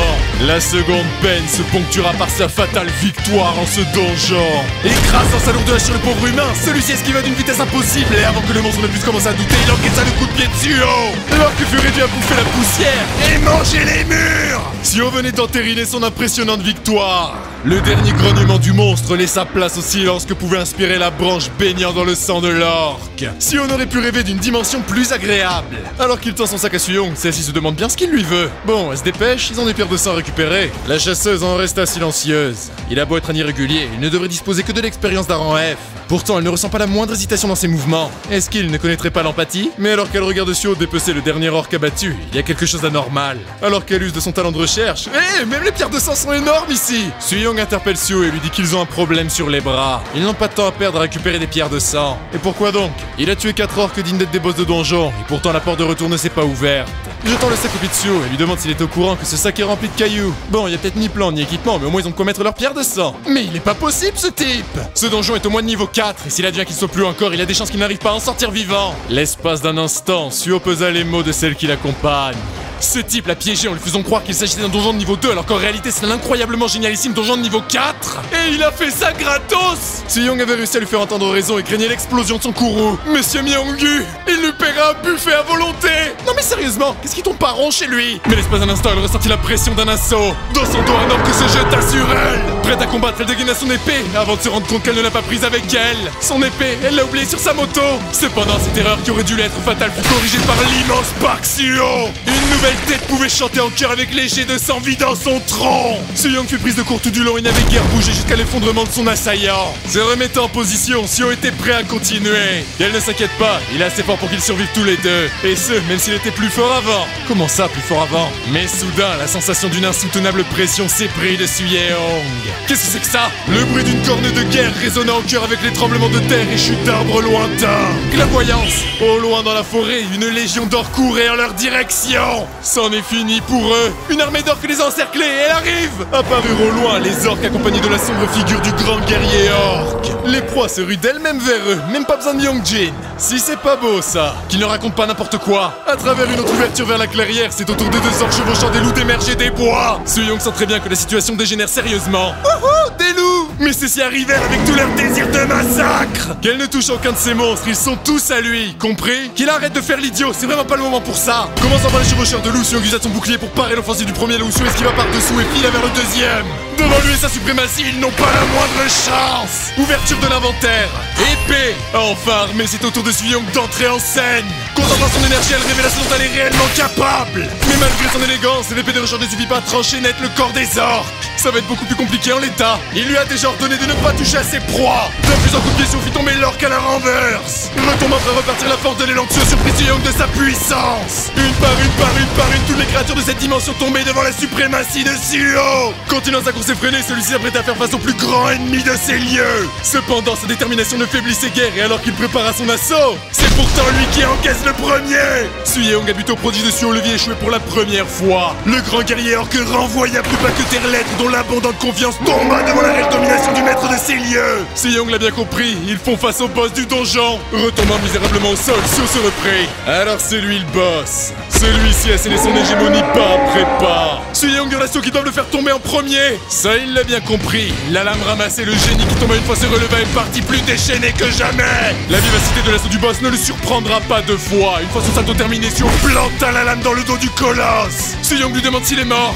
Mais s'il y en a bien un qui sentait que quelque chose ne va pas. La lame restée plantée se brisa alors que Suo reçut un deuxième coup d'une force démesurée. Suyong n'en croit pas ses yeux. À la centrale du DCR, l'on interpelle la capitaine Miso à travers l'ordinateur. Il y a quelque chose d'anormal. Quoi donc? Suyong n'est-elle pas censée être avec Suo à l'heure qu'il est? Si, pourquoi? Il reçoit des signaux de 2 endroits différents, lesquels n'ont pas bougé sur la dernière heure. Comment ça? La localisation de Suo est un donjon de niveau 1, mais celle de Suyeong. Mais bon sang, qu'il soit plus clair, elle est sûre que Suyeong l'a rejoint à l'entrée du donjon des grenouilles, donc Suo demande à Jono et Myongjin s'ils devraient pas prendre une petite heure de pause avant d'y retourner. Jono lui dit que c'est une bonne idée, ça leur permettra de ranger leur inventaire. Hein? Suo a oublié son tel. À l'entrée du donjon duquel sont prisonniers Suo et Suyeong, une sonnerie ne cessait de résonner sur la moto de celle-ci. Mais les appels incessants de Miso restaient manqués. Pourquoi est-ce qu'elle ne répond pas? Est-ce qu'il a réussi à la localiser? Il vient d'y arriver. Par contre, son téléphone borne à côté d'un donjon de niveau 5 récemment ouvert. Un donjon de niveau 5? Qu'elle le suive à l'intérieur du portail. Est-ce réellement nécessaire? Cette discussion résonnait en elle, faisait face au miroir du désastre qu'elle ne perçoit que trop bien. Mais qu'est-ce qu'elle fait à l'intérieur d'un niveau 5? Qui est en charge de ce donjon? C'est la guilde des GP, qu'il s'occupe de lui récupérer l'entièreté du registre d'entrée de ce donjon et qui lui trouve le numéro de celui qui est en charge de ce portail. Sio s'écrasa violemment au sol. Les cris de guerre s'élevèrent plus fort que jamais. Seyong se rue vers Suo et lui demande s'il peut se relever. Celui-ci n'était pas prêt d'abandonner, et malgré le déferlement d'orques, il ne tressaillait pas de peur, mais d'excitation. Les hurlements de rage du guerrier orc pouvaient chanter avec la surpuissance de Suo. C'est ancré un chemin, il put enfin convenablement s'équiper, bien que l'âge ne servirent qu'à dévaster les rangs de l'armée maudite. Mais l'efficacité des miracles de Suo allait désormais devoir faire froid une salve de flèches. Suyeong, déjà prise par le doute, ne cessait de s'effondrer plus profondément encore dans la terreur. Esquivant comme elle peut les flèches, elle eut la chance de se rattraper comme Suo peut le faire. Cette erreur allait lui être fatale. Pompe de défense. Qu'il comprenne une chose, elle n'abandonnera jamais. Mais Suo attrape son bras et ses idéales avant que le grand guerrier ne puisse éliminer l'un des intrus de son domaine. Celui-ci hurla sur les fuyards dont le destin ici est destiné au malheur. Suyeong demande à son sauveur ce qu'il fait. Il doit fuir. Mais alors qu'ils esquivent comme ils le peuvent les flèches, elle lui crie qu'ils sont encerclés par les orques. C'est pas grave, qu'elle ne s'inquiète pas. Mais où est-ce qu'il compte fuir? Là où il a aperçu une ouverture. Mais c'est un ravin, ils n'ont nulle part où aller. Bien au contraire, c'est exactement ce qu'il cherchait. Alors qu'il prend Suyeong dans ses bras, celle-ci lui demande ce qu'il fait. Qu'elle s'accroche bien. Suo parti s'est lancé dans les airs. Alors pourchassé par une armée d'infernales créatures, Suyeong dans les bras, défia le vide. Eh ben, en dehors du fait que j'ai absolument plus de voix, ça me rappelle la fin d'un certain épisode de la série Notre Machirone, ça, pas vous? J'avais vraiment hâte de vous présenter cette suite, c'est vraiment l'une des séries qui ne cesse de s'améliorer plus on avance. J'en profite pour remercier tous les abonnés Patreon qui me soutiennent, au même titre que vous qui regardez chacune de mes vidéos. J'ai pas les mots pour vous remercier tous, juste merci. Si vous aussi vous souhaitez me soutenir, je vous mets le lien vers mon Patreon dans la description. Sur ce, c'était Solstice, je vous dis à très vite pour de nouvelles aventures.